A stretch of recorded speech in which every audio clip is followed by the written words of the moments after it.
You've got to be really careful who you take advice from, and most people take advice from the wrong people and then wonder why they're not getting results. I came across an Instagram page of a person who I knew many, many years ago. Now, this person wasn't probably the smartest individual and used to do a lot of crazy shit. He reached out to me a while ago and said, I'm looking to become a coach. What do you think? And I said, yeah, cool, whatever. All of a sudden he pops up on my Instagram feed, and on there it has Australia's #1 mindset coach. And I thought that's really, really interesting that someone can claim to be Australia's #1 mindset coach when the only advice that I would take from that person would be to try to figure out what not to do. But the concern that I have is that to claim that you're Australia's #1 at something, you would assume that you've put in the runs, you've put in the work, you've done decades of study, or you've really figured out how to achieve something great. The problem that I don't like with the coaching industry is that people can claim the most ridiculous shit without ever having put runs on the board. I've had marketers come to me and say, we're Australia's #1 marketing agency. And when I look at it, their Instagram feed and their Facebook page has like 10 likes on it. So I don't know how you can claim that title. And so, if you're taking advice from those people, then you're probably not going to get the results that you want because you're not asking the right questions. Even now, I don't even go to a doctor without asking the right questions. I want to know, what have they studied? What have they implemented? What do they do in their own life? How do they think through things? Because if they're not consistently upskilling and thinking outside of the box and trying to be open-minded, then they're stuck. My point here is that if you're not asking how they think and how they think through things, and you're really, really clear with what you're trying to achieve and you're holding them accountable to get the results that you want, you might be working with someone who isn't really that good.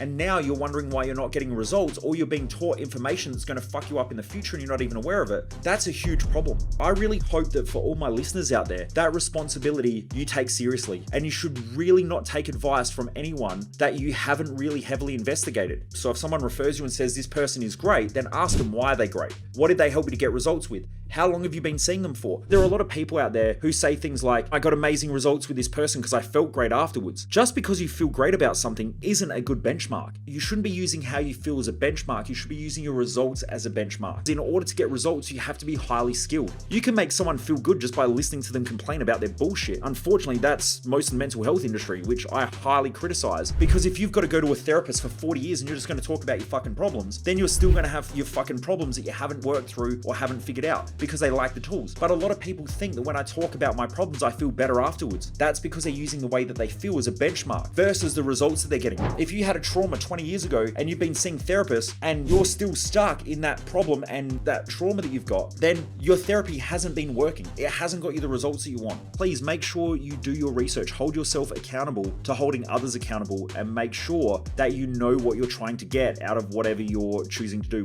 Just ask the right questions, do proper research, and make sure you think through these things. Most people waste their life, and I just don't want you to be one of them.